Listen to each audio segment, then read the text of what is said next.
नेपालका लागि नेपाली अभियानका वरिष्ठ उपाध्यक्ष एवं वरिष्ठ अधिवक्ता सुरेन्द्र भण्डारी। डाक्टर साहब स्वागत छ यहाँलाई। धन्यवाद हरि सर। डाक्टर साहब, म विषयवस्तुको उठान यो लुम्बिनीमा भएको घटनाक्रमबाट सुरुवात गर्न चाहन्छु। लुम्बिनीमा रहेकी लुम्बिनी प्रदेशको एकजना सांसद विमला ओली खत्रीले मलाई 5 दिनसम्म मुख्यमन्त्री कार्यालयमा बन्धक बनाइयो, अपहरणको शैलीमा त्यहाँ लगियो, त्यस पछाडि त्यहाँ राखियो, 5 दिनसम्म बन्धक बनाइयो, टोयलेटको चप्पल लगाएर म भाग्न पर्ने अवस्था भयो भनेर पत्रकार सम्मेलन गरेर एउटा विज्ञप्ति जारी गर्नुभएको छ। यो घटनाक्रम खास गरी नेपालको राजनीतिमा कस्तो खाले घटनाक्रम हो यो? वास्तवमा यो जुन घटनाको विषयमा प्रश्न आयो, म यही कारणले नै दुःखी पनि छु। यो सम्पूर्ण घटनाहरू जसरी अनफोल्ड भइरहेछन् मुलुकमा, यो संहितालाई हामीले जसरी आत्मसात गऱ्यौँ र जसरी लागू गऱ्यौँ त्यसको एउटा परिणाम हो भन्ने मलाई लाग्छ। तर यस्तो किसिमको परिणाम किन आयो भन्दाखेरि मुलुकको राजनीतिको जसले जिम्मा लिनुभएको थियो, जसले शासन व्यवस्था सञ्चालन गर्ने जिम्मा लिनुभएको थियो, मुलुक र नागरिकलाई सुशासन दिन्छौँ भनेर जुन प्रण गर्नुभएको थियो, उहाँहरू नै आज राजनीतिमा असफल भइसक्नु भएको छ। राजनीतिलाई एउटा दिशा दिनुपर्ने, मुलुक र नागरिकको हितमा राजनीतिलाई प्रयोग गर्नुपर्नेमा राजनीति चाहिँ आफ्नो निहित स्वार्थ पूर्ति गर्नका लागि, सत्ता टिकाउनको लागि, जसरी पनि सत्तामा बस्नका लागि राजनीतिको प्रयोग भयो। राजनीति एकातिर अपराधीकरण भइराखेको छ भने अर्कोतिर भ्रष्टाचार र राजनीति छुट्याउनै नसक्ने गरी जोडिएका छन्। सांसदहरूको किनबेचका कुराहरू, जसलाई हर्स ट्रेडिङ भनिन्छ, या सांसदहरूले फ्लोर क्रस गर्ने, आफ्नो दलभन्दा बाहिर गएर सरकार बनाउने, सरकार गिराउने, यी लगायतका जुन विकृतिहरू मुलुकमा देखिए, जन्मिएर हुर्के, त्यो कारणले यो घटना एउटा दुखित घटना हो। किनभने एउटा सांसदकै कार्यहरूको परिणति हो कि हिजोकै पात्र र प्रवृत्ति दोहोरिए? यसमा पनि त्यही पात्र र प्रवृत्तिकै परिणाम हो। यो 32 वर्षसम्म जसले शासन गर्नुभएको छ, त्यही प्रवृत्ति, त्यही पात्र, त्यही कुरा घुमिफिरी त्यही नै आएको छ। छोटकरीमा भन्दा यसले के देखाउँछ भने जुन सिस्टम हामीले अपनायौँ, जुन सिस्टमले यो मुलुकको हित गर्छ, राजनीतिक स्थायित्व दिन्छ, राजनीतिलाई पवित्र बनाउँछ, राजनीतिलाई मुलुक र नागरिकको सेवामा लगाउँछ भन्ने जुन आधारभूत मान्यतासहित हामीले संघीयतालाई आत्मसात गऱ्यौँ, त्यो कुरा अहिले गलत देखियो। समग्रतामा भन्दा यो सिस्टममा आएको नै विकृति हो, सिस्टमिक फेलियर। शासन व्यवस्था नै फेल भएको सूचक हो। किन एउटा असल राजनीतिक प्रणालीमा यस किसिमका विकृतिहरूको ठाउँ हुँदैन। कानुनको शासन भएको ठाउँमा यस किसिमका विकृतिको ठाउँ हुँदैन। जुन घटना बाहिर आएको छ त्यसका अन्तर्वस्तुहरू, त्यसका अन्तर्य के छन् अझ पनि बाहिर आएका छैनन्। उहाँले भनेकै कुरालाई मात्रै विश्वास गर्ने हो भने, ओलीजीले भनेकै कुरालाई मात्रै पनि विश्वास गर्ने हो भने यो घटना पनि एकदमै तितो, पचाउन नसकिने र दुःखदायक घटना छ। योभन्दा भित्र अरू के कुराहरू छन्? सायद उहाँहरू आफै चलखेलमा लाग्नु भएको थियो कि उहाँ पनि पार्टी परिवर्तन गर्दै हिँड्नुहुन्थ्यो। 3 महिनामा 3 चोटि पार्टी परिवर्तन गर्नुभयो। र यो सरकार परिवर्तन टिकाउने, भत्काउने यो खेलमा उहाँका भित्री भूमिकाहरू के कस्ता थिए? महरा भन्नुभयो। त्यसमा उहाँ र शङ्करजीको बिचमा के कस्ता सहमतिहरू भएका थिए? के कस्ता कुराहरूमा उहाँहरू एकअर्कासँग बार्गेनिङ गर्नुभएको थियो? यी सब कुराहरू त बाहिर आएकै छैनन्। हजुर। त्यसैले के लाग्छ भने हामीले जसरी प्रदेश सरकारहरू बनायौँ र प्रदेश सरकारमा अहिले एक ठाउँमा मात्रै होइन नि, सबै प्रदेश सरकारमा क्राइसिस आएको छ। हजुर हजुर। र यो क्राइसिस अझ तीव्र, यहाँभन्दा कति तीव्र हुने, अझै यसले एउटा विकृत रूप लिइसकेको अवस्था छ। यसले के देखाउँछ भने अब संघीयताको विषयमा अब पनि हामीले यसको विकल्प खोजेनौँ या संघीयतालाई हामीले खारेज गरेनौँ भने यसले 2-3वटा कुराहरू चाहिँ मुलुकमा नकारात्मक असर पार्ने भयो। एउटा यसले राजनीतिलाई अस्थिर बनाउने भयो। हजुर। र राजनीति मुलुक र नागरिकको सेवामा लाग्न नसक्ने भयो, पहिलो कुरा। दोस्रो कुरा, संघीयता सैद्धान्तिक रूपमा असल भए पनि हाम्रो कन्टेक्स्टमा भ्रष्टाचारलाई र व्यथितिलाई सिंहदरबारबाट गाउँ गाउँसम्म पुर्याउने एउटा माध्यम बन्यो। त्यसैले पनि संघीयताले राम्रो परिणाम दिन सकेन। तेस्रो, हाम्रो जुन अर्थव्यवस्था छ, हाम्रो जति राजस्व छ, त्यो राजस्वलाई हेर्दाखेरि हामी लगभग 10 खरब जति हाम्रो आन्तरिक राजस्वबाट हामी उठाउँछौँ। तर संघीयता टिकाउनलाई झन्डै हामीलाई 13 खरब चाहिन्छ। अब यो 3 खरब रुपियाँ हामी प्रति वर्ष घाटामा छौँ। यो घाटा सधैँ बेहोर्न सकिँदैन। त्यो 3 खरब घाटा बेहोरेर युवाहरूको रोजगारी, विकास निर्माण, गरिबी निवारण, समाजमा भएको असमानता, व्यथिति, भेदभावको अन्त्यमा लगाएको भए ढिलो छिटो त्यसले परिणाम दिन्थ्यो। तर यो केमा लगाइएको छ? सत्ता बचाउन, कर्मचारीको तलब भत्ता सेवा सुविधा र राजनीतिज्ञहरूलाई को सेवा सुविधामा लगाइएको छ। त्यसैले यो किसिमको 3 अरब प्रति वर्ष हामीले घाटा खाने कुराको आर्थिक रूपमा पनि यो ज्यादै ठुलो बोझ बन्यो। यस अर्थमा राजनीतिक रूपमा पनि यो सफल हुन सकेन। भ्रष्टाचारलाई यसले संस्थागत गर्यो र आर्थिक रूपमा पनि यो बोझिलो बन्यो। यी 3टा कारणले गर्दा अब संघीयताको विकल्प खोज्नुपर्छ भन्ने कुरालाई यो घटनाले पनि पृष्ठपोषण गर्छ भन्ने मलाई लाग्छ। डाक्टर साहब, यो संघीयता त जस्तो सिंहदरबारको अधिकार गाउँ गाउँमा पुग्दा अहिले धेरै सहजता पनि देखिन्छ। अब बच्चा जन्मियो, त्यसका केही चाहिँ अब समस्याहरू आए, त्यसलाई अब मारिदिइहाल्ने कि त्यसलाई अब भनौँ न कुनै बिरुवा रोपियो, त्यो बिरुवामा अलिकति समस्याहरू आयो भने त्यसलाई मलजल गरेर अझै राम्रोसँग हुर्काउने? होइन, सानातिना समस्याहरू, टेक्निकल प्रब्लमहरूलाई समाधान गर्नुपर्छ। तर मैले जुन समस्या देखाएँ त्यो सानातिनो टेक्निकल प्रब्लम टालटुल गरेर हुने समस्या होइन। यो बच्चाको उदाहरण यहाँनिर मिल्ने उदाहरण पनि होइन। यो मानवीय संवेदना र यो सिस्टम राजनीतिको कुरा एकदम फरक कुरा हुन्। एउटा बच्चालाई मार्ने कुरा ज्यादै सेन्सिटिभ कुरा, त्यो त गैर कानुनी ज्यादै संवेदनशील कुरा भयो। त्यस्तो उदाहरण यहाँ ठिक हुँदैन पनि। तर म यहाँको भावनालाई बुझ्छु। यहाँले फिगरेटिभ संघीयता चाहिँ बच्चै भयो नि त अहिले भन्न खोजेको। राइट। अब संघीयताको यो छोटो अवधिमा नै हामीले जुन अनुभव देख्यौँ नि, यो अनुभवलाई हेर्दाखेरि यी विकृतिहरू रोकिन्छन् भन्ने सम्भावना देखिँदैन। जस्तो हामीले जुन किसिमको आर्थिक भार परेको छ, यो आर्थिक भार रोकिने कुरा देखिँदैन। प्रत्येक वर्ष यो ग्याप चाहिँ बढिराखेको छ। यसले के देखाउँछ भने यो ग्याप घटिराखेको भएदेखि होइन यसमा रेमेडी छ नि, उपचार छ भन्ने कुरा हुन्थ्यो। आर्थिक भार घट्ने भन्दा बढ्ने कुरा बेसी भयो। त्यसले गर्दाखेरि पनि यहाँ टालटुले प्रवृत्तिले होइन कि अब यसलाई सिस्टमिक चेन्ज नै गर्नुपर्छ भन्ने यसले देखाउँछ। भ्रष्टाचारकै कुरा हेर्ने हो भने भ्रष्टाचार दिन प्रतिदिन बढेको छ। हो, स्थानीय निकायले कोभिडको दौरानमा जुन किसिमको सेवा सुविधा स्थानीय तहमा नागरिकहरूलाई पुर्याए, धेरै ठाउँमा स्थानीय तहले गरेको भूमिका प्रशंसनीय छ। त्यसैले हामी स्थानीय तह चाहिँ मजबुत बन्नुपर्छ। स्थानीय र केन्द्रीय सरकार, यी दुईटा बाहेक बिचको सरकार प्रदेश सरकार काम आवश्यक छैन। त्यसैले स्थानीय तहले गरेको राम्रो कुराको क्रेडिट प्रदेशलाई दिन मिल्दैन। प्रदेशले त कुनै भूमिकै खेल्न सकेन। त्यस आधारमा पनि प्रदेशको औचित्यता छैन भन्ने कुरा देखिएको छ। हामीले यदि यी छोटो समयकै यो अनुभवलाई हेरेर त्यसबाट नसिक्ने हो र यसबाट सिक्नलाई लामो समयसम्म लगाउने हो भने विकृति झन्झन बेसी मजबुत हुँदै जान्छ। हामीलाई पर्ने भार झन् बेसी पर्दै जान्छ र परिणाम नकारात्मक मात्रै हुन्छ। त्यो नकारात्मक परिणामका लागि र गलत कुराका लागि यो बच्चै छ, यो भर्खर लागू भएको भन्ने जस्टिफिकेसनले काम गर्दैन। डाक्टर साहब, अब यत्रो सङ्घर्ष गरेर 62-63 को आन्दोलनपछि अझ पहिलो संविधान सभा जसले त कामै गर्न सकेन, डिजल्भ हुनु पर्यो, त्यसपछि पनि त्यत्रो खर्च गरेर दोस्रो चुनाव गरेर यत्रो धेरै राजनीतिक दलहरू बिच त्यसरी पटक पटकका छलफल मिटिङ अनेक गरेर ल्याएको यो संविधान अहिले 3 वर्षमै काम नलाग्ने अवस्थामा पुग्यो। 3 वर्ष मात्रै भएको छैन नि, यसलाई त हामीले 62-63 देखि नै हेर्नुपर्छ, त्यो श्रृङ्खलामा हेर्नुपर्छ। एउटा दोस्रो संविधान आएकै पनि 2072 सालमा आयो र त्यस पछाडि संविधान लागू गर्ने क्रममा के भयो त, यसका उपलब्धिहरू के रहे त, त्यो कन्टेक्स्टमा हेर्नुपर्छ। यो संविधान खारेजै गर्नुपर्छ भन्ने पनि छैन। यो संविधानमा आमूल परिमार्जन गर्न सकिन्छ। त्यो परिमार्जन गरेर नेपालको संविधान 2072 भन्ने नाममा कसैको आपत्ति होइन नि। तपाईँले नयाँ संविधान लेखे पनि संविधानको नाम त चाहिन्छ नै।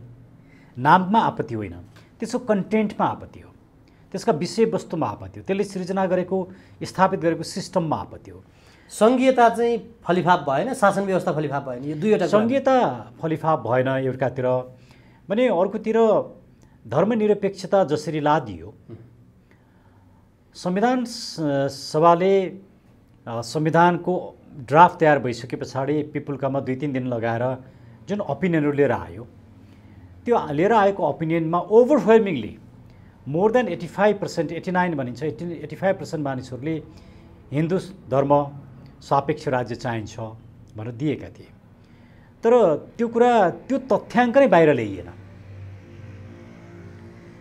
यदि हामीले डेमोक्रेटिक वेमा संविधान बनाएको हो भने पिपुलको मत साँच्चै नै खोजिएको थियो भने त पिपुलको मतलाई त स्वीकार गर्नु पर्थ्यो नि, या त्यो विषयमा जनमत सङ्ग्रह गर्न सकिन्थ्यो। एउटा विकल्प त्यो पनि थियो, त्यो पनि गरिएन। र रातारात धर्मनिरपेक्षतालाई हटाएर, धर्मसापेक्षतालाई हटाएर धर्मनिरपेक्ष राज्य बनाइयो।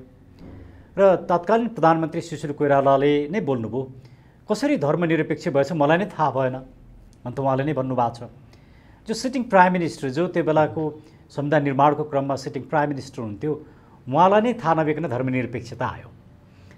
यो किसिमको जुन चलखेल भयो मुलुकमा, यो सजिलैसँग सानो शक्तिले गरेको चलखेल होइन।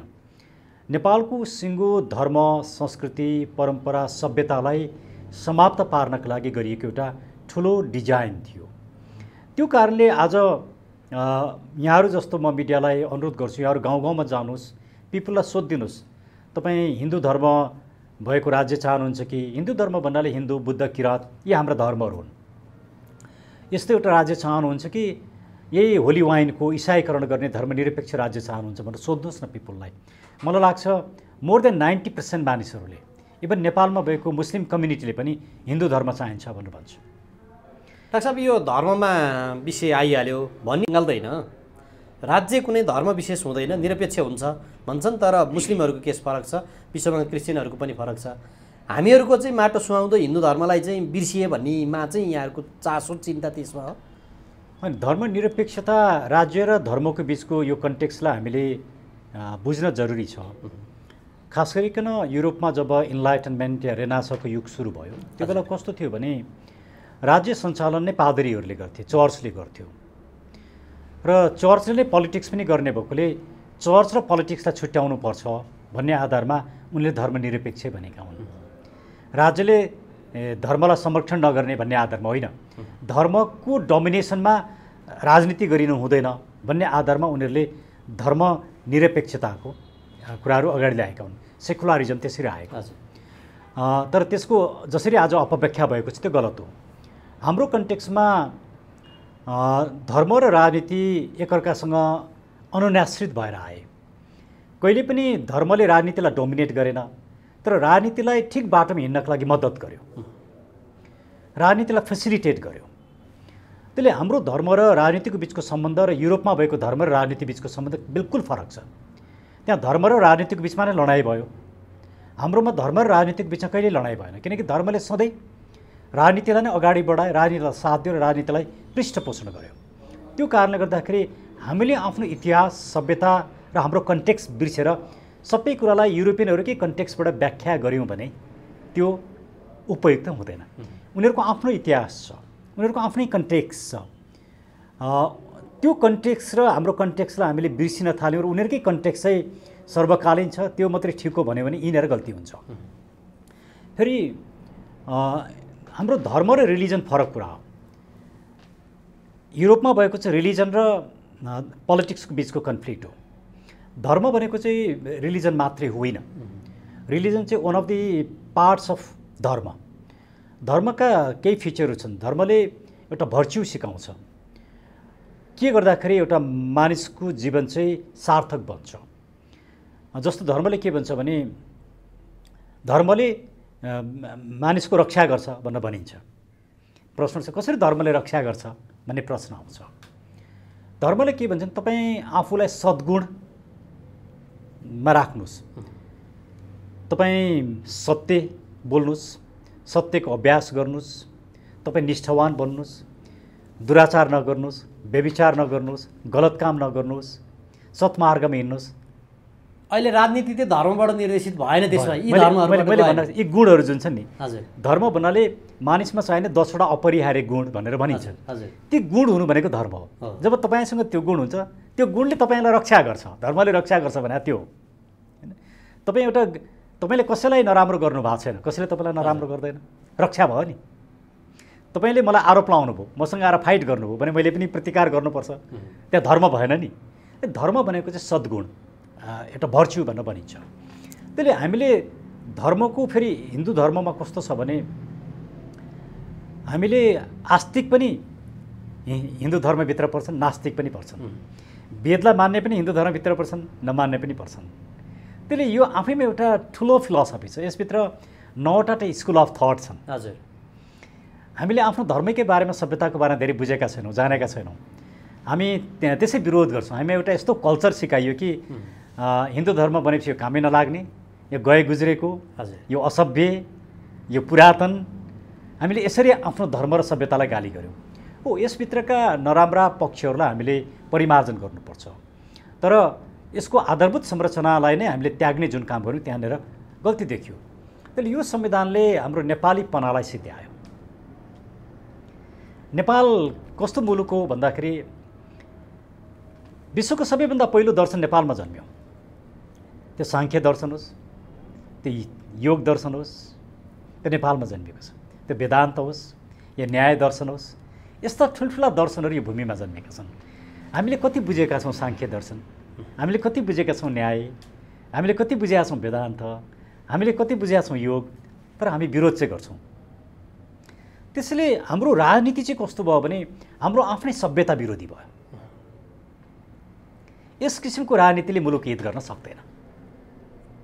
त्यसले हामीले नेपालका लागि नेपाली भन्ने जुन राजनीतिक दल हामीले सुरु गऱ्यौँ, एउटा नयाँ दल भर्खरै सुरु भएको छ। हाम्रो दलको एउटा मुख्य उद्देश्य नै के हो भने अबको राजनीति भनेको सभ्यताको राजनीति हो। हामीले आफ्नो सभ्यतालाई, आफ्नो नेपालीपनालाई बचाउन सकेनौँ भने विदेशमा जन्मिएका वाद र विचार सिद्धान्त लिएर मुलुक बन्दैन।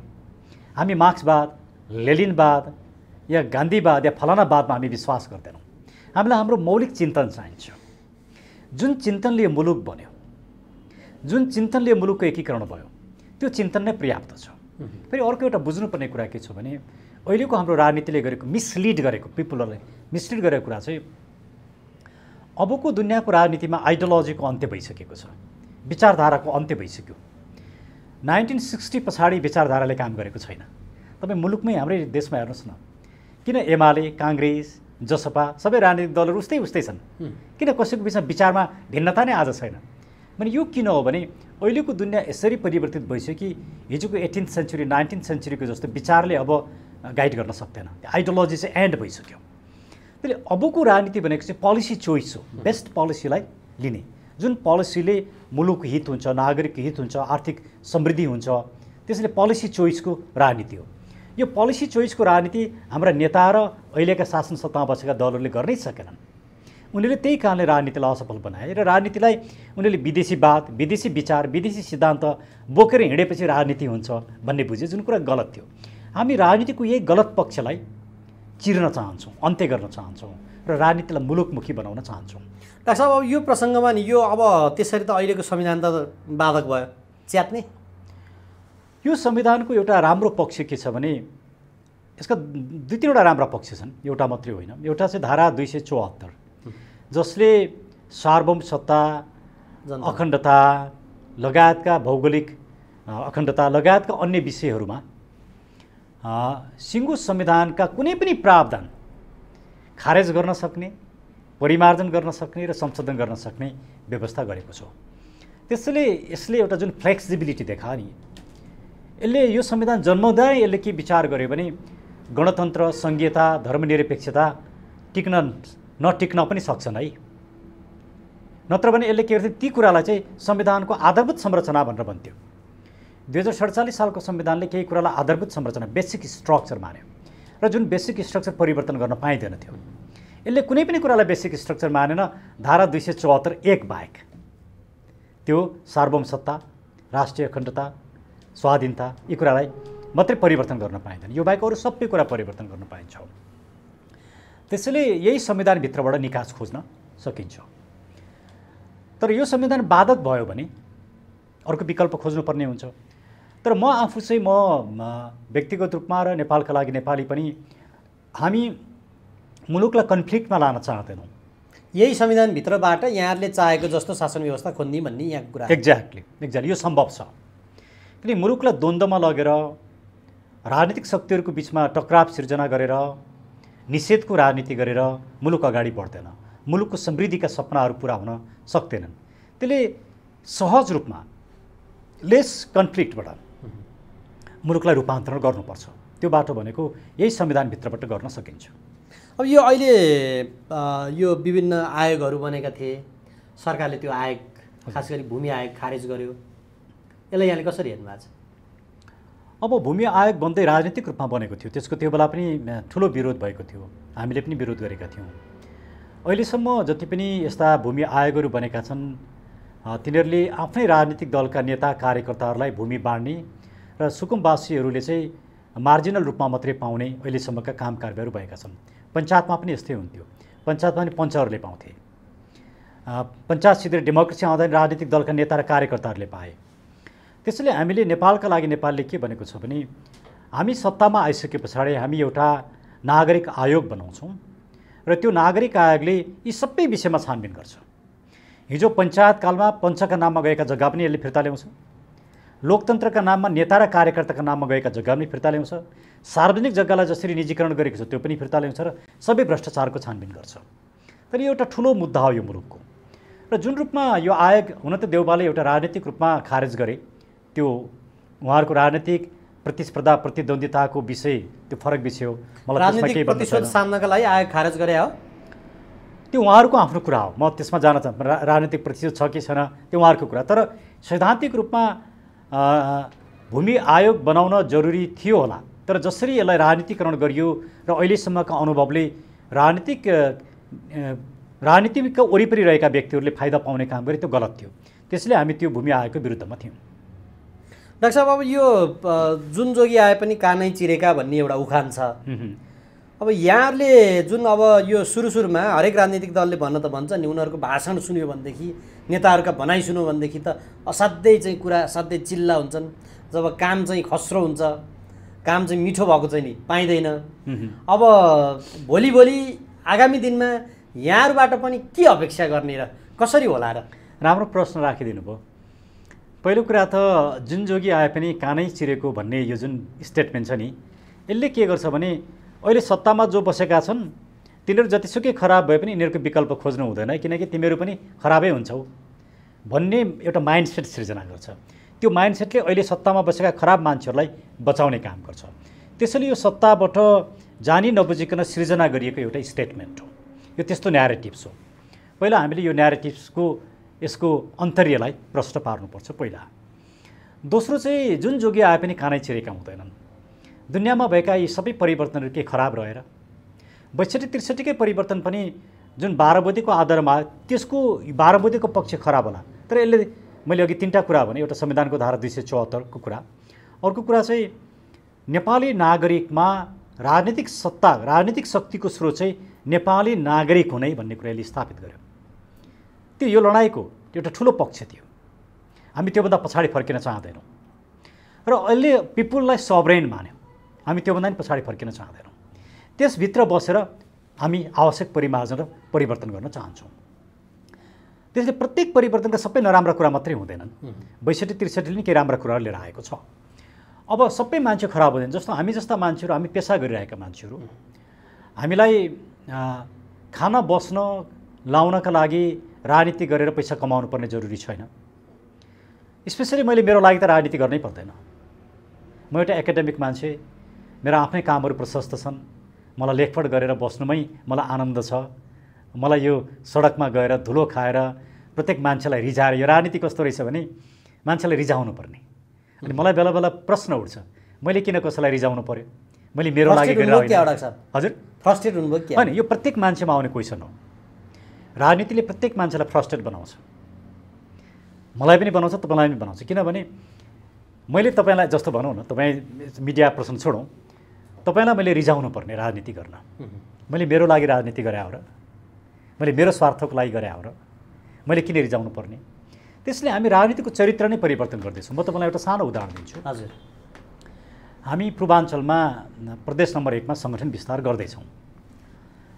अनि मलाई त्यहाँका 1-2 जना साथीहरूले फोन गर्नुभयो, हामी इटहरीमा कार्यक्रम गरौँ, हामी 500-700 मान्छेहरू भेला गर्छौँ, ती मान्छेहरू आउनको लागि बस भाडा चाहिएर खाने पैसा चाहिँ दिनु पर्यो हजुर भन्नुभयो। हजुर। है, अनि मैले उहाँलाई चिडी होइन, मैले केही पनि भनिनँ। मैले भने म अर्को एकजना साथीसँग छलफल गरेर तपाईँलाई जवाफ दिउँला भने।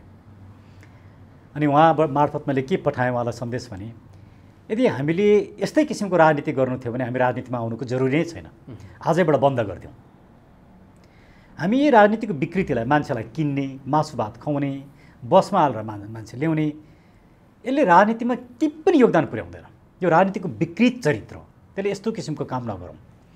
मैले यहाँलाई भन्न खोजेको कुरा, हामी जुन अहिले राजनीतिमा आएका छौँ यो सहज छैन, एकदम असहज। असहज किनभने हामीले जस्ता कुरा फेस गरिरहेको छौँ नि पिपुलबाट, पिपुलको एक्सपेक्टेसन के छ भने यो मैले गर्नुपर्छ मेरो देशको लागि भन्ने छैन, यो फलानाको लागि गरिदिने, सुरेन्द्र भण्डारीको लागि गरिदिने, बालकृष्ण न्यौपानेको लागि गरिदिने, या फलानाको लागि गरिदिने, नेताको लागि गरिदिने भन्ने छ।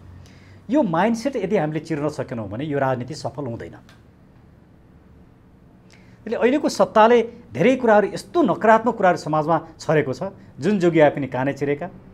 अनि यो एनजिओ र आइएनजिओ कल्चरले मान्छेहरू कहीँ भेला हुनु पऱ्यो भने पैसा दिने, एनजिओ र आइएनजिओले 500-1000 रुपियाँ दिने जुन काम गरे यो पश्चिमाहरूले, यो नेपालीहरूको चरित्र समाप्त पारेका रहेछन्। सामाजिक कामको लागि, मेरो मुलुकको लागि मैले गर्नुपर्छ भन्ने भाव नै छैन। 500 रुपियाँ पाउँछ ऊ आउँछ, 500 रुपियाँ पाउँदैन ऊ आउँदैन। अब यो चरित्रले मुलुक कसरी बाँच्ने हो, यो मुलुकका समस्या कसरी समाधान गर्ने? हामी एमसिसीको बारेमा हामी जेहाद छेडेर उठ्यौँ, धेरै मान्छेले त साथ दिएनन्, मान्छेको उपस्थिति न्यून रह्यो, तर विरोध मुलुकभरि नै भयो। अब अहिले मैले सुनिरहेको छु देउबाजी एमसिसी ल्याउनको लागि धर्मराय रहनु भएको छ।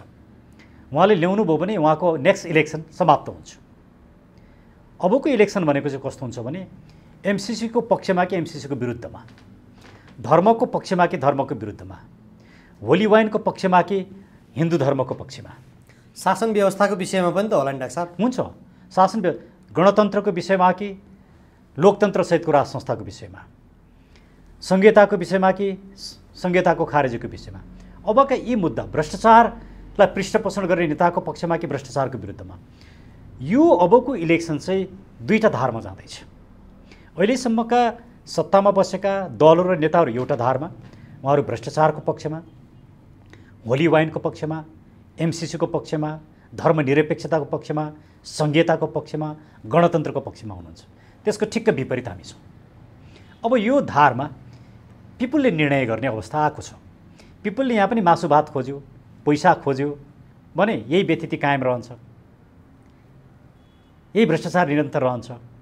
मलाई पोखराबाट एकजनाले फोन गर्नुभएको थियो, मेरो आफ्नै जग्गा मेरो अंश लिनका लागि मैले यति धेरै कर तिर्नु पर्यो, मालपोतमा तिर्नु पर्यो, फलाना ठाउँमा तिर्नु पर्यो, सक्दै नसक्ने भयो, के गर्ने?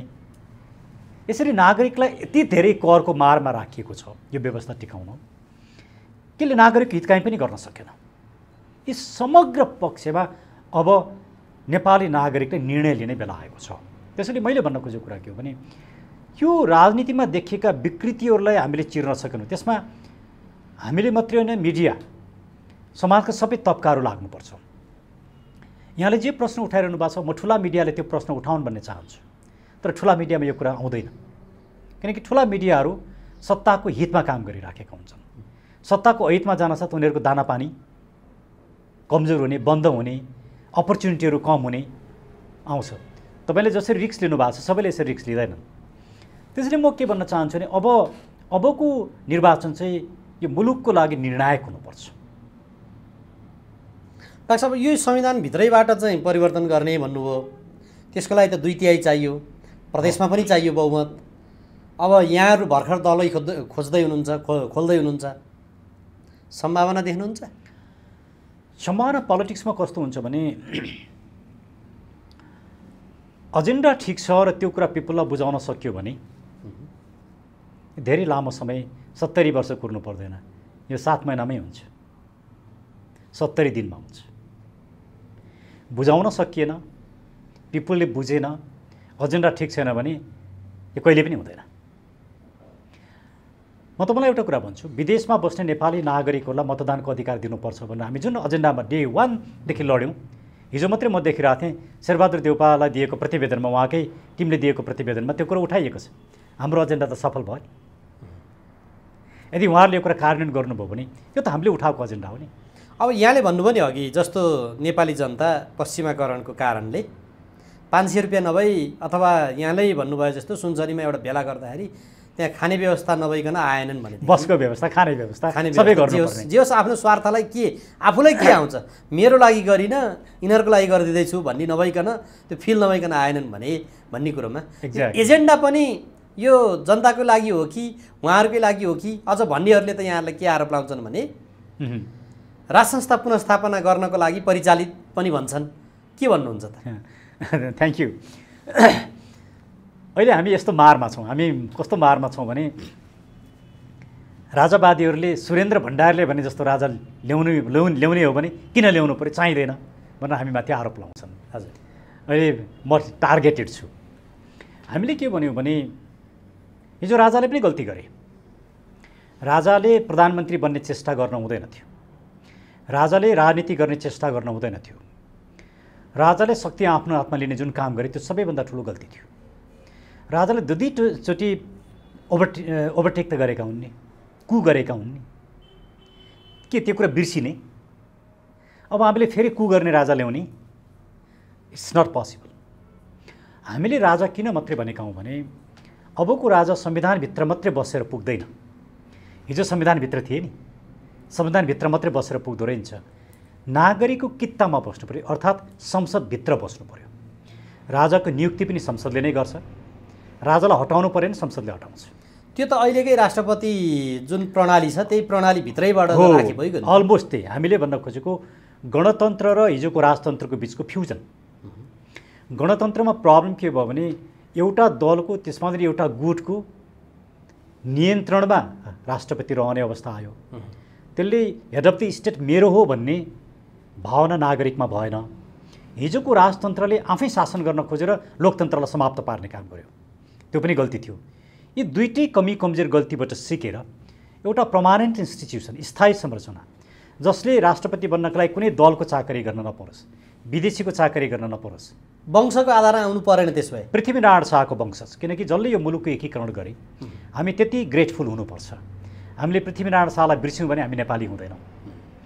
पृथ्वीनारायण शाहले एकीकरण मात्रै गरेन, राष्ट्र निर्माणको लागि एउटा विचार दिएर गए, जुन विचार अहिले पनि त्यति नै सार्थक छ। वंशको आधारमा, अब यसमा नि डाक्टर साहब यो मेरो ओपिनियन हुनसक्छ, वंशको आधारमा लिएर आउनुभन्दा यहाँले भन्नुभयो जस्तै हो, राष्ट्रपति एउटा साझा भूमिकामा संविधानको पालक संरक्षक भएर बस्नुपर्नेमा अमुक राजनीतिक दलको एजेन्डा, त्यसभित्र पनि गुटको एजेन्डामा अलि बढी मात्रामा लाग्ने अवस्थाहरू सिर्जना भयो। त्यसकारणले यो व्यवस्था, यो राष्ट्रपति ठिक भएन भन्ने कुरो हो भने त समाजमा महत्त्वपूर्ण योगदान दिएका व्यक्तिलाई ल्याउन किन नहुने? यहाँ स्वयंलाई किन राख्न नहुने? वंशकै आधारमा खोज्न पर्ने। किन नहुने भने त्यसको पछाडिका केही समस्याहरू हुँदो रहेछन्। जस्तो त्यस्ता व्यक्तिहरू पाउन पनि कठिन छ, धेरै कम, यो इतिहासमा बिरलै पाइन्छन् यस्ता व्यक्तिहरू, कन्ट्रोभर्सी नभएका व्यक्तिहरू, सबैले मान्ने व्यक्तिहरू। म हिजोसम्म राजनीतिक दलमा थिइनँ, 2 महिना अगाडिसम्म मेरो जीवनको पहिलोचोटि मैले कुनै राजनीतिक दलको सदस्यता लिएको हो, पहिलोचोटि। राजनीति गर्नु भनेको विवादास्पद भन्नु, तपाईँ एउटा विचार बोक्नुहुन्छ, त्यो विचार सबैले मान्नुपर्छ जरुरी छैन, तपाईँ विवादास्पद व्यक्तित्व हो, तपाईँ सबैले विवादमा आउनु भने हो, दलको सदस्यता नलिउन्जेलसम्म अर्कै हुन्थ्यो होला, लिइसके पछाडि यहाँलाई हेर्ने मान्छेहरूले सोचाइमा अर्कै बने होला। एक्ज्याक्टली, त्यो फरक हुन्छ। म स्वतन्त्र व्यक्ति होइन नि, किनकि म एउटा दलसँग आबद्ध छु। त्यसैले नेपाली समाजमा एकदमै स्वतन्त्र रहेको, सबैले पत्याउने र त्यो हाइट भएका व्यक्तिहरू बिरलै मात्रै पाइएका छन्। एउटा समस्या त्यो छ। दोस्रो समस्या के छ भने त्यस्ता व्यक्तिहरूलाई व्यक्तिगत रूपमा इन्फ्लुएन्स गर्ने, किनकि अन्तत पार्टीले लानु पर्यो नि फेरि त्यहाँ त। अनि जो पार्टी सत्तामा आउँछ, जोसँग मेजोरिटी छ, उसले नचाहिकन त हुँदैन। मान्छे त्यहाँनिर फेरि चलखेलहरू हुन्छन्, त्यसले यही विकृत रूप सृजना गर्छ अन्तत। त्यसले यो विकृत रूप सृजना नहोस्, विदेशीहरूले पनि दबाब दिन नसकुन्, राति 12 बजे आएर विदेशी खुफिया एजेन्सीका प्रमुखले प्रधानमन्त्रीलाई भेट्ने अवस्था ओलीजीले चाहेर होला नचाहेर होला जुन अवस्था भयो त्यो त दुर्भाग्यपूर्ण, मुलुकको लागि त दुर्भाग्यपूर्ण हो नि। ओलीजीले गल्ती गर्नुभयो, तर त्यतिले मात्रै सिद्धिँदैन, यो मुलुकको लागि दुर्भाग्यपूर्ण हो। त्यस्तो अवस्था नआओस्। या एमसिसी अहिले राज संस्था मुलुकमा भएको एमसिसी यो रूपमा आउँदैन थियो। यस्ता कतिपय कुराहरूबाट मुलुकलाई बचाउनको लागि, मुलुकको राष्ट्रियतालाई संरक्षण गर्नको लागि एउटा न्युट्रल एजेन्सी, त्यो कुनै पनि राजनीतिक दलको होइन, राजनीतिभन्दा माथि उठेको छ, सबैको साझा हो, त्यसले पोलिटिकल पावर एक्सर्साइज गर्दैन, त्यो विवादमा आउँदैन, तर मुलुकको हितमा काम गर्छ र हेड अफ द स्टेट राष्ट्र प्रमुखको रूपमा काम गर्छ। त्यस्तो संस्था जरुरी भएकोले त्यो चाहिँ एउटा लेगेसी, पृथ्वीनारायण शाहको लेगेसीलाई हामीले अपनायौँ भने त्यो नै सबैभन्दा उपयुक्त माध्यम हुनसक्छ नेपाल जस्तो देशमा। यदि हामी ल्यान्डलक हुँदैन थियौँ, चीन र भारतको बिचमा हुँदैन थियौँ भने सायद हामीले राज संस्थाको बारेमा सोच्न पर्दैन थियो होला। हाम्रो आफ्नै जियो पोलिटिक्सको कारणले पनि राज संस्था जरुरी भयो, तर राजतन्त्र होइन। त्यसैले हामी जुन किसिमको राज संस्थाको कुरा गरेका छौँ, राजावादीहरूको पनि आक्रमण हामीमाथि छ, गणतन्त्रवादीको पनि आक्रमण हामीमाथि छ। त्यसले हामी बिचमा छौँ, हामी चेपुवामा छौँ। तर हामीले जुन विचार लिएका छौँ, हामीलाई यो विचार चाहिँ ठिक छ भन्ने लाग्छ, किनकि कसैसँग पनि छलफल गर्दा गणतन्त्रवादीले नै पनि हाम्रो यो विचारलाई बेठिक भनेर भन्न सक्दैन। त्यसमा यहाँहरूले हिजोको दिनमा धर्मको लागि पनि राज संस्थाको लागि पनि एजेन्डा उठान गरेका राजनीतिक दलहरू पनि छन् नि त, राप्रपा लगायत। हजुर, उनीहरूसँगै समाहित भएर अगाडि बढेको भए पनि त हुन्थ्यो होला नि। राम्रो प्रश्न, यस्ता कुराहरू आएका छन्, तर त्यहाँभित्रका केही समस्याहरू देखिएका छन्। एउटा समस्या के देखियो भने, पहिला त उहाँहरू अहिले पनि राप्रपाका नेताहरू जो हुनुहुन्छ उहाँहरू हिजो पञ्चायत कालमा पनि सत्तामा हुनुहुन्थ्यो, लोकतन्त्र आइसकेपछि गणतन्त्रमा पनि सत्तामा बस्नुभयो र कतिपय अवस्थामा उहाँहरूले यही संविधानलाई विश्वको उत्कृष्ट संविधान भन्नुभयो, राष्ट्रपतिको प्रस्तावक समर्थक बन्नुभयो र उहाँहरूले अहिले पिपुलको जुन एउटा ट्रस्ट थियो त्यो गुमाउनु भयो एकातिर भने। अर्कोतिर त्यही भित्रका कतिपय व्यक्तिहरू कहिले काङ्ग्रेसमा छिर्नुभयो, कहिले फेरि छुट्टिनुभयो, राप्रपामा जानुभयो, कहिले स्वतन्त्र हुनुभयो, आफ्नै मानिसलाई, आफ्नै भाइ छोरा नजिकका मान्छेलाई मन्त्री बनाउन नि काम गर्नुभयो। उहाँहरूले त्यो पोलिटिकल डिग्निटी र पिपुलले खोजेको इमेज गुमाउनु भयो। अब हामी त्यही पार्टीमा जाने हो भने हामीले उठाएको एजेन्डाको केही अर्थै रहँदैन। पञ्चायत कालदेखि आजसम्म सत्तामा बस्नेको सम्पत्तिको छानबिन गर्नुपर्छ भन्ने एजेन्डा, अनि पञ्चायतका मन्त्रीहरूसँग गएर, पञ्चायतका प्रधानमन्त्रीहरूसँग गएर हामीले एउटा पार्टी बनाएर जाने हो भने त हाम्रो एजेन्डा त सिद्धि गयो नि। त्यसले उहाँहरूसँग हाम्रो सहकारी हुन सक्दैन। डाक्टर साहब, अब अर्को एजेन्डा जस्तो विद्युत प्राधिकरणमा कुलमान घिसिङलाई ल्याउने विषय पनि यो चर्चामा छ अहिले। यति बेला राइट म्यान राइट प्लेस भन्छन् मान्छेहरू। हजुर, उहाँ क्यापेबल पनि हुनुहुन्छ, हिजोको दिनमा प्रमाणित गर्नुभयो पनि भन्छन्। हजुर, उहाँलाई ल्याउने कुरोमा फेरि विरोध पनि छ, किन? अब कुलमानजी राम्रो व्यक्ति हो भन्ने बारेमा त विवादै छैन, त्यसमा हामीले अन्यथा सोच्नै हुँदैन। उहाँले आफ्नो क्षमता देखाउनु भयो, सिङ्गो नेपाली समाज र नागरिकले पत्याए। तर कुलमानजीप्रति मेरा दुईटा प्रश्न छन्। हजुर, एउटा प्रश्न, उहाँ किन एमसिसीको बारेमा बोल्नुहुन्न? कि सिइओ हुनकै लागि उहाँले एमसिसीको बारेमा नबोल्या हो? एमसिसी भन्दा उहाँको लागि सिइओ महत्त्वपूर्ण हो? एउटा यो प्रश्नको जवाफ उहाँबाट आउँछ भन्ने म अपेक्षा गर्छु। यदि उहाँलाई एमसिसी भन्दा सिइओ महत्त्वपूर्ण हो भने कुलमानजीको बारेमा हामीले जुन एउटा उच्च धारणा बनाएका थियौँ त्यसमा हामीले विचार गर्नुपर्छ। एउटा दोस्रो कुरा, एउटै व्यक्ति मात्रै सक्षम, अरू कोही पनि त्यो पदको लागि अनुपयुक्त हुने यस्तो होइन होला। उहाँको विकल्प, उहाँ जत्तिकै सक्षम या उहाँभन्दा पनि सक्षम व्यक्ति बनाउन नसक्नु सत्ताको कमजोरी हो, सरकारको कमजोरी हो, सिस्टमको कमजोरी हो। कुलमान नहुँदैमा विद्युत प्राधिकरण चल्दै नचल्ने, उहाँ नै चाहिने भन्ने जुन माइन्डसेट राखिएको छ, यो भनेको एउटा अराजक प्रवृत्ति हो। एउटा व्यक्तिको वरिपरि सिस्टमलाई घुमाउने जुन काम गरिन्छ त्यो गलत कुरा हो। त्यसैले कुलमानजीको भूमिका त्योभन्दा महत्त्वपूर्ण हुनसक्छ। उहाँलाई हाइड्रो पावरसँग सम्बन्धित अझ ठुलो पोजिसन दिन सकिन्छ, मन्त्री बनाउन सकिएला, अरू कुराहरू होलान्, फेरि पनि प्राधिकरणमै ल्याउनु जरुरी छैन। मलाई त्यस्तो लाग्दैन। डाक्टर साहब, अब म अर्को यो अहिलेको सरकारले पनि 28 गते सर्वोच्चले आदेश दियो, 29 गते पदभार ग्रहण गर्यो, 1 गते लगत्तै निर्णय गरेर पहिला राजदूतहरू चाहिँ फिर्ता लिएर आऊ, अनि अहिले विभिन्न ठाउँहरूमा चाहिँ यो भयो। यो खालको यो अवस्था यो आफ्नो स्वार्थको लागि हो अथवा त्यो आसेपासेहरूलाई पाल्नको लागि हो, अथवा मैले सत्तामा हुँदाखेरि चाहिँ यति पावर एक्सर्साइज गर्न नसक्ने भन्ने प्रवृत्तिले हो? तिनटै कुरा हो, यहाँले भनेको तिनटै कुरा हो। यो त अहिले देउबाला मात्रै नभनौँ न, ओलीजीले पनि त्यही गर्नुभयो नि। सत्तामा बस्ने सबैले त्यही गरेका हुन्। कस्ता कस्ता मान्छे राजदूत भएका छन् हामीलाई थाहा छैन र? हजुर, मिडियामा आएको छैन र?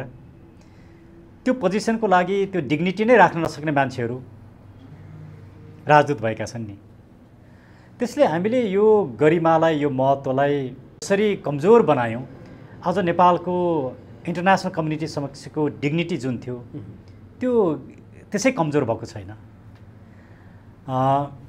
अब उहाँहरूले आफ्ना मान्छेलाई राख्ने, आफ्ना आसेपासेलाई राख्ने, यी सब कुराका लागि यहाँले भने तिनटै कुराको लागि गरिरहनु भएको छ। यसले के देखाउँछ भने सिस्टमले काम गरेको छैन।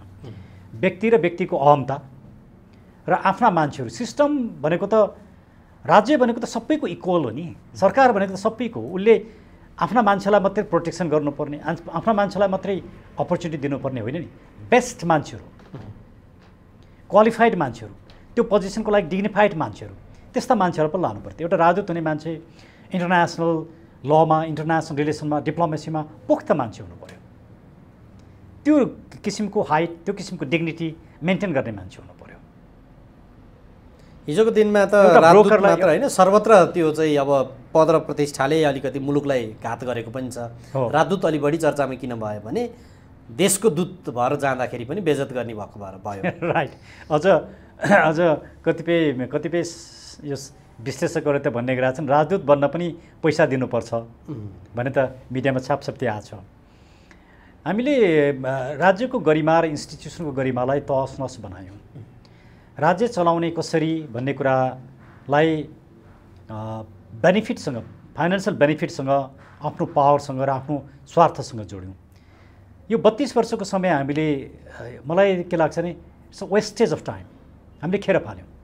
यही 32 वर्षसँग तुलना गर्नुहोस् न, हाम्रै छिमेकीहरू तुलना गर्नुहोस्, उनीहरूको जिडिपी कहाँ पुग्यो, जिडिपी पर क्यापिटल कहाँ पुग्यो, उनीहरूका नागरिकहरूको शिक्षा र स्वास्थ्यमा कति परिवर्तन आयो र हामी कहाँ छौँ। आज हामीले के गर्यौँ, लगभग 80 लाख मानिसहरूलाई विदेशमा पठाएर तातो घाममा मजदुर बनायौँ। डाक्टर साहब, यो अहिलेको प्रसङ्गमा नि, जस्तो यो राज संस्थाको प्रसङ्गमा अन्यसँग हामीले कुराकानी गर्दा के भन्छन् अहिले वर्तमान सत्ताधारी अथवा विपक्षमा रहेका राजनीतिक दलका नेताहरू भने अस्तु भइसक्यो, सेलाइसक्यो, उघलेर फालिसक्यो, अब त सम्भावना छैन, आउँदैन, फर्किँदैन, बरु यहीँ भएका केही समस्याहरू छन् भनेदेखि त्यसलाई सुधार गरेर पो लाने हो त। सेलाइसकेको अस्तुलाई फेरि फर्काएर लिएर आउन कहाँ मिल्छ भन्छन् नि। अब यसको आन्सर मलाई के लाग्छ भने मुलुकको हित केमा हुन्छ भनेर हेर्नुपर्छ। निषेधको राजनीतिले मुलुकलाई निकास दिन सक्दैन। विश्वेश्वर प्रसाद कोइराला र मदन भण्डारी आफ्नो राजनीतिक जीवनको जुन निष्कर्षमा आउनुभयो त्यो अहिले पनि यो मुलुकको लागि महत्त्वपूर्ण छ भन्ने मलाई लाग्छ। विश्वेश्वर प्रसाद कोइरालाले राज संस्था र लोकतन्त्रलाई सँगसँगै लान सकेन भने यो मुलुकको हित हुँदैन भनेर भन्नुभयो। मदन भण्डारीले पनि पहिलोचोटि श्रीपेज खोलेर चुनावमा आओ भनेर राजालाई ललकार्नुभयो, तर चाइनाको भिजिट गरेर आइसके पछाडि यो संस्थाको महत्त्व रहेछ र खोपीमा बस, आफ्नो डिग्निटीमा बस भनेर भन्नुभयो। र राजा वीरेन्द्रसँगको भेटघाट पछाडि त उहाँले मुक्त कण्ठले प्रशंसा नै गर्नुभयो। अब युकेको इक्जाम्पलहरू, युकेमा पनि राजतन्त्र राजा फालिएको थियो, लिएर आइएको। स्पेनमा 3 चोटि फालियो, लिएर आइयो। कम्बोडियामा फालियो, 23 वर्ष पछाडि सिङ्गानुकलाई लिएर आइयो। कम्बोडियाको स्थिति किन ल्याइयो सिङ्गानुकलाई भने यदि सिङ्गानुकलाई नल्याइएको भए मुलुक एउटा एथनिक कन्फ्लिक्टमा जाने अवस्थामा थियो, आन्तरिक द्वन्द्व हुने अवस्थामा थियो र अहिले जुन किसिमको हाम्रो मुलुकको राजनीतिक विग्रह देखिएको छ यस्तै विग्रह त्यहाँ थियो। र यसबाट एउटा न्युट्रल एजेन्सी चाहिँ हेड अफ द स्टेट चाहिन्छ भनेर उनीहरूले लिएर आएका हुन्। लिएर आउनसाथ सबै समस्या समाधान भएको छैन, तर मुलुकले एउटा डिरेक्सन चाहिँ लिएको छ।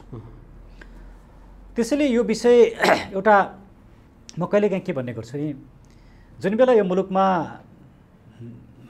राजतन्त्र थियो, गणतन्त्रको लागि लडेर जेल जाने व्यक्ति हो म, आफ्नो ज्यानको बाजी लगाउने। आज राजतन्त्र हटिसकेको बेलामा गणतन्त्रवादी भन्न सजिलो छ, तर जुन बेला ज्यानको बाजी थियो नि गणतन्त्रवादी, त्यो बेला म गणतन्त्रवादी भयो।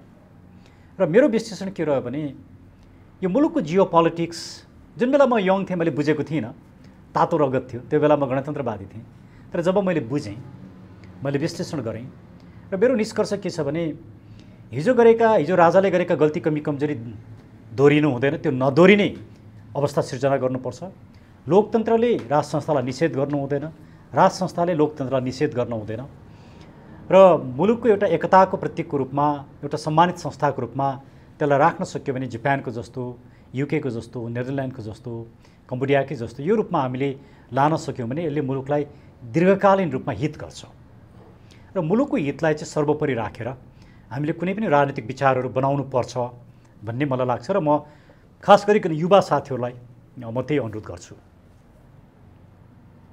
डाक्टर साहब, जस्तो यसमा नि अब गणतन्त्रको प्रतीकको रूपमा रहने अहिले राष्ट्रपति जो रहन्छन् उनलाई त संसदले महाभियोग लगाएर हटाइदिन सक्छ, उहाँको चाहिँ काम कारबाही उपयुक्त भएन भनेदेखि आउट गर्न सक्छ। तर राज संस्था वंशको आधारमा, जन्मजात आधारमा आइसके पछाडि भोलि त्यो सम्भावना त्यो नरहन सक्छ भन्ने पनि तर्क छ नि। यसमा हामीले एउटा क्लियरली बोलेका छौँ कि खास गरिकन माथिल्लो सभालाई राज संस्थालाई मोनिटरिङ गर्ने पावर दिनुपर्छ। र त्यो संस्थाले राजाको जेठो छोरो नै राजा हुने प्रवृत्ति हुनु हुँदैन, हटाउनुपर्छ। राज संस्था मध्येका बेटर व्यक्तिहरू को छ त, त्यो क्वालिफाइड त्यस्ता व्यक्तिहरूलाई त्यो संस्थामा दिनुपर्छ। जेठो छोरो या जेठो छोरी भएकै नाताले पाउनु हुँदैन, छोरा र छोरीको बिचमा विभेद गरिनु हुँदैन।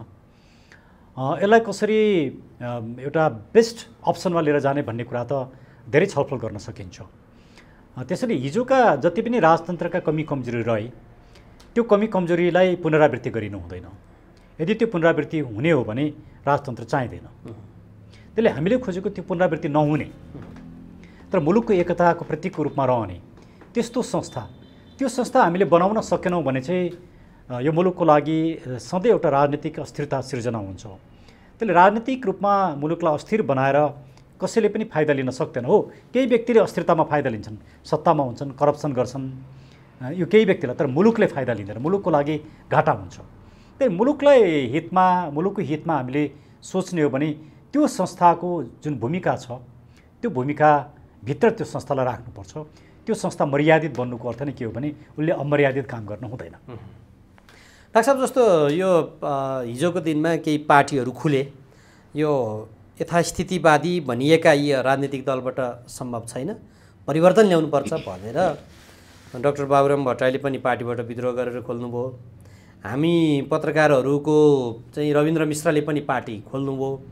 यस्ता खालका आए। अब यहाँहरूको पनि पार्टी जन्मियो। अब पार्टी जन्मिने तर प्रवृत्ति नजन्मिने भयो भनेदेखि त फेरि पनि कसरी चेन्ज आउला त? मैले अघि भने नि सानो प्रवृत्ति यस्ता थुप्रै छन्। इटरीको भेलाको जुन प्रवृत्ति भने हामीले त्यो प्रवृत्तिलाई इन्कार गऱ्यौँ। मैले अर्को पनि प्रवृत्ति भने त्यो प्रवृत्ति इन्कार गर्दा भोलि भोट आउँदैन। यहाँ त भोट हाल्नुभन्दा अघिल्लो दिन कता कता के मिलाउनु छन् नि। हो, त्यसैले मैले भने नि यो सजिलो छैन। हामीले गरेको राजनीति चाहिँ मान्यताको राजनीति, मूल्यको राजनीति हो। हामी राजनीतिको बेसिक मूल्य र मान्यतामा आधारित हुन चाहन्छौँ। मूल्य मान्यताको राजनीति गर्नेहरू त कसरी पतन भए डाक्टर साहबले हेर्नुभएकै छ त यो देशमा पनि? होइन, मूल्य र मान्यताको राजनीति गर्ने पतन भएका छैनन्। बाबुराम भट्टराईजीको उदाहरण यहाँले दिनुभएको भने उहाँले यो मुलुकको ठुलो प्रब्लम हो, समाधान होइन। जातीय राज्यको कुरा गर्नुभयो, उहाँले 17,000 मान्छे मार्ने राजनीति गर्नुभयो अनि चट्ट संविधान भनेपछि छोडेर म निष्कलङ्कित छु भन्ने जस्तो कुरा गर्नु। त्यसको जिम्मेवारी लिनुपर्छ कि पर्दैन? त्यो राजनीतिको बीजारोपण गर्ने त्यसको थिङ्क ट्याङ्क त उहाँ नै हो नि। प्रचण्डजीले साङ्गठनिक रूपमा नेतृत्व लिनुपर्छ, जिम्मेवारी लिनुपर्छ। तर त्यसको थिङ्क ट्याङ्क बाबुरामजी हो नि। अनि मैले त्यो बाबुराम भट्टराईको प्रसङ्ग जोड्न खोजेको होइन। म अर्को पनि एउटा आउँछु। राजनीतिक दलभित्र जो व्यक्तिहरू हिजो इमान्दार भनिएका छन् अमुक राजनीतिक दलभित्र, काङ्ग्रेसभित्र, कम्युनिस्टभित्र पनि, ती व्यक्तिहरूले चाहिँ अवसर नपाउने तर अरू व्यक्तिहरूले अवसर पाउने, त्यहाँभित्र लुछाचोडी चाहिँ नि हुने यस्तो प्रवृत्तिहरू देखियो 47 यता पनि भन्ने कुरा। म यहाँलाई 2-3 वटा उदाहरण दिन्छु। ऋषिकेश शाहजी चुनाव लड्नुभयो, जमाना जफ्त भयो, उहाँ विद्वान हुनुहुन्थ्यो, निष्कलङ्कित हुनुहुन्थ्यो, सबै कुरा थियो नि उहाँसँग। तर नेपाली समाजले पत्याएन। पत्यायो कसलाई? गुन्डागर्दीलाई पत्यायो, भ्रष्टाचारलाई पत्यायो।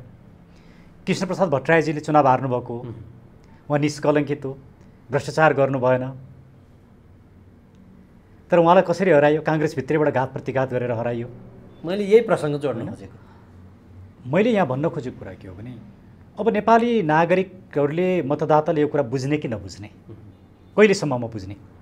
अबको 10 वर्ष पछाडि बुझ्ने कि 100 वर्ष पछाडि बुझ्ने कि कहिले नबुझ्ने कि अहिले हो बुझ्ने?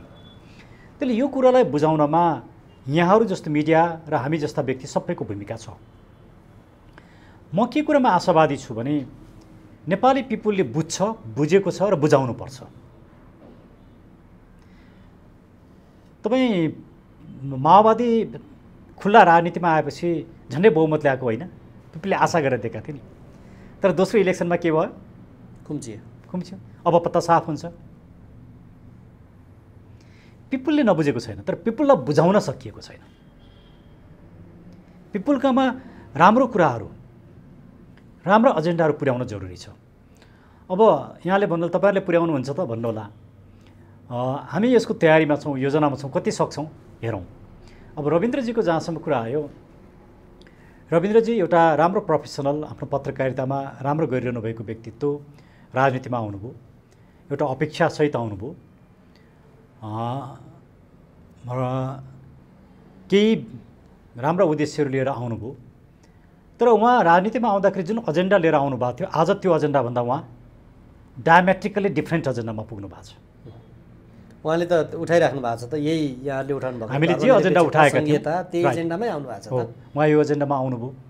यसले के कुरा पुष्टि गर्छ भने हिजो उहाँ राजनीतिमा आउँदाखेरि जे एजेन्डा लिनुभयो त्यो कुरा गलत रहेछ भन्ने कुरा उहाँले आफै स्वीकार गर्नुभयो नि। यसले पनि हामीले खोजिराखेको राजनीति या हामी हिँडिरहेको राजनीतिको बाटो, हामीलाई पृथ्वी पथ भन्छौँ। पृथ्वीनारायण शाहले जसरी एकीकरण गरे, जसरी यो राष्ट्र निर्माण गरे, ती विचारहरू आज पनि जरुरी छन् भन्ने हामी ठान्छौँ। त्यो विचारलाई आज रविन्द्रजी लगायत अरू धेरैले जसरी समर्थन गरिरहनु भएको छ, यसले के देखाउँछ भने हामीले लिएको विचार ठिक छ। मैले अघि पनि उदाहरण दिएँ, शेरबहादुर देउबाजीहरूले विदेशमा बस्ने नेपाली नागरिकलाई मतदानको अधिकार दिनुपर्छ भनेर स्वीकार गर्दै हुनुहुन्छ। त्यो राम्रो कुरा हो, हामीले उठाएको एजेन्डा हो। यसले के देखाउँछ भने राइट एजेन्डा तपाईँले बोक्नु भएको छ र त्यो पिपललाई बुझाउन सक्नु भने तपाईँको जित निश्चित छ। त्यसले हामी आशावादी छौँ। हामीले कति काम गर्न सक्छौँ त्यो हामीमा निर्भर गर्छ। तर हामी पिपुल कहाँ पुग्न सक्यौँ भने आउँदो इलेक्सन हाम्रो हो, नेपालका लागि नेपालीको हो। अब हिजोको दिनमा पनि जे कारणले राज संस्था अथवा व्यवस्थाहरू पतन भए, त्यसमा पनि यस्तै आफन्त, नाता, कृपा जे अहिले देखिएको छ त्यही नै हाबी थियो, त्यस कारणले नै पतन भयो भन्ने हुन्छ। भोलिको दिनको पनि कसरी अपेक्षा गर्ने? नेपाली त दिक्क वाक्क भइसक्यो। त्यसैले हामीले के भनेका छौँ भने राजा आउनुभन्दा पहिला दरबार चाहिँ फाल्नुपर्छ। हामीले यो भनेको अर्थ के हो भने एउटा राजा र राजाको वरिपरि जो छन् तिनीहरू चाहिँ दरबारको भूमिका खेल्छन्। राजाको कुरा पिपलमा आउँदैन, पिपलको कुरा राजामा जाँदैन। यी सबै बिचमा बस्ने, यसको बेनिफिट लिने चाहिँ यिनीहरू छन्। यिनीहरू रेन्ट सिकिङ हुन्, रेन्ट सिकिङ, ब्याज दर खाने भन्छ नि, रेन्ट सिकिङ गर्ने। हजुर, यो रेन्ट सिक गर्ने एलिमेन्ट जुन छ त्यसलाई परास्त नगरेसम्म राजा आएर पनि केही हुँदैन। यो मुलुकमा भ्रष्टाचारको अन्त्य भएन भने राजा आएर पनि केही हुँदैन। यो मुलुकका व्यथिति समाधान भएनन् भने राजा आएर पनि केही हुँदैन। हजुर, त्यसैले राजाको एजेन्डा चाहिँ कस्तो एजेन्डा हो भने लोकतन्त्रलाई बचाउनको लागि र राजनीतिलाई निषेधको एउटा विषय नबनाउनको लागि र मुलुकको जियो पोलिटिक्स अनुसार हामी जानका लागि आवश्यक विषय मात्रै हो। हाम्रो पहिलो एजेन्डा भनेको भ्रष्टाचारको अन्त्य हो, सामाजिक न्याय हो, धर्म सापेक्ष राज्य हो, हाम्रो सभ्यताको रक्षा हो। अब निवर्तमान प्रधानमन्त्री केपी शर्मा ओलीले मलाई कमाउनु पनि छैन, अघिपछि पनि केही छैन, भ्रष्टाचार शून्य सहनशीलता भनेर पटक पटक भन्नुभयो। तर अब काण्ड कति आए डाक्टर साहबलाई प्रष्टै थाहा छ। हो, अब त्यसैले त हामीले भन्यौँ नि, नागरिक आयोग बनाऊ र त्यसमा पञ्चायतकालदेखि आजसम्म सत्तामा बस्ने सबैको सम्पत्तिको छानबिन गरौँ। उनीहरू मात्र उनीहरूका वरिपरि आसेपासे यी सबैको छानबिन गर्नुपर्छ। र त्यसमा सबभन्दा पहिला नेपालका लागि नेपाली सत्तामा पुग्दा साथ नेपालका लागि नेपालीका जो व्यक्ति मन्त्री बन्छन्, प्रधानमन्त्री बन्छन्, हामी उनीहरूबाट सुरु गर्छौँ। र यदि हामीले क्लिन चिट पाएनौँ भने त्यो व्यक्ति सत्तामा बस्न पाउँदैन। केपी ओलीजी, देउबाजी, प्रचण्डजी, उहाँहरूले यति गरिदिनुहोस् न, राजनीतिक दलभित्र शुद्धिकरण गरिदिनुहोस्, पुग्छ। दलै चाहिँदैन। उहाँहरू आफै क्लिन हुनु पर्यो। पहिला नागरिक आयोग बनाऊ, निष्पक्ष मान्छेको, उहाँहरूको र उहाँहरूको आसेपासे सबैको सम्पत्ति छानबिन गरौँ। उहाँहरू क्लिन देखिनु भने हामी यो पार्टी बन्द गरेर उहाँहरूको पछाडि लाग्छौँ। त्यसैले हामी जुन जोगी आए पनि कानै चिरेका होइनौँ, किनभने हामी सत्तामा आउन साथ हामी आफैबाट सुरु हुन्छ यो कुरा। हामी आफैलाई परीक्षण हुन्छ। हामीले त्यो टेस्टमा पास भएनौँ भने हामी राजनीति गर्दैनौँ, हामी सत्तामा बस्दैनौँ, हामी जेल जान तयार छौँ। त्यो लेभलको राजनीति अहिले यहाँ गाँस बाँस कपासको सङ्घर्षमा भइरहेको बेला त्यो लेभलको राजनीति सम्भव हुन्छ भोलिका दिनमा? मलाई लाग्छ मुलुकको आवश्यकता बनिसकेको छ।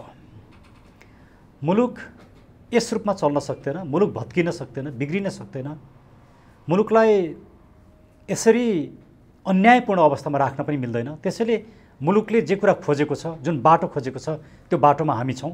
र अब राजनीति सङ्लिनै पर्छ, पोलिटिकल क्लिनअप हुनै पर्छ।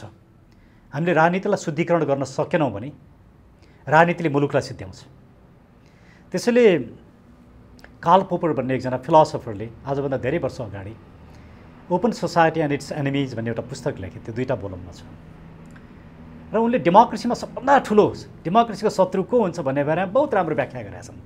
त्यसमा उनले के भन्छन् भने लोकतन्त्रको डेमोक्रेसीको खोल ओढेर डेमोक्रेसीलाई अन्त्य गर्ने दलका नेताहरू नै सबैभन्दा ठुलो शत्रु हुन्छन् भनेर भनेका छन्। यो झन्डै आजभन्दा 60 वर्ष अगाडि लेखेको किताब हो। त्यसले नेपालमा आज ठ्याक्कै त्यस्तै भएको छ। त्यसले डेमोक्रेसीको सबभन्दा ठुलो शत्रु, यसको नाम जपेर यसको शब्द चाहिँ डेमोक्रेसी गर्ने काम चाहिँ एन्टी डेमोक्रेटिक गर्ने। जस्तो उदाहरण, शेरबहादुर देउवाले राजा ज्ञानेन्द्रलाई शासन बुझाउँदाखेरि, संसद डिजल्भ गरेर शासन बुझाउँदाखेरि लोकतन्त्र बचाउन भनेका थिए नि। हजुर, कस्तो विरोधाभास, कस्तो उपहास, लोकतन्त्रको उपहास। अनि सांसद खरिद बिक्रीमा ढकमा पैसा जोखेर बेच्ने व्यक्ति त शेरबहादुर देउवा नै थिए नि। त्यो कुरा त मिडियामा छ्यापछ्याप्ती आयो नि, कहीँ खण्डन भएन नि। आज उनी प्रधानमन्त्री छन्। उनीभन्दा बेटर ओलीजी भने होइन भने? ओलीजीले त काण्डै काण्ड गरेर गए, भ्रष्टाचारको संरक्षण गरेर गए। प्रचण्डजीको विरुद्धमा 32 अरबको त भ्रष्टाचारको काण्डै छ। शेरबहादुरजीले छानबिन गरेर देखाउन् न। माधव नेपाल र बाबुरामजीको ललिता निवासकोमा जेल हालेर देखाउन् न, कारबाही गरेर देखाउन् न, अनि भनौँला नि। हामी यसका विरुद्धमा हामी अदालतमा लडिरहेछौँ। यसले प्रश्न देखाउँछ नेपालका लागि नेपालीले यो 2 महिनामा के गरे म यहाँलाई भनिदिन्छु। हामी ललिता निवासको मुद्दा लडिरहेछौँ। हामीले चुरेको क्षेत्रमा चुरे बताबुङ्ग पारेर बेच्ने कार्यलाई अदालतमा गएर रोक लगाएका छौँ। नागरिकतामा हामीले रोक लगाएका छौँ। काली गण्डकीको मुद्दा गरेका छौँ र नेपाल एयरलाइन्स बेच्ने मुद्दा हामीले अदालतमा गरेका छौँ। यी 5वटा काम त हामीले यो 2 महिनाभित्र गरेका हौँ। कुनै राजनीतिक दलले यस्तो काम गरेका छ? यसैबाट प्रश्न हुन्छ नि, हामी को उहाँहरूको हो। पिपललाई बुझाउन मात्रै बाँकी छ। हुन्छ, समयको लागि डाक्टर साहब धेरै धेरै धन्यवाद। यहाँलाई पनि धन्यवाद। हस्।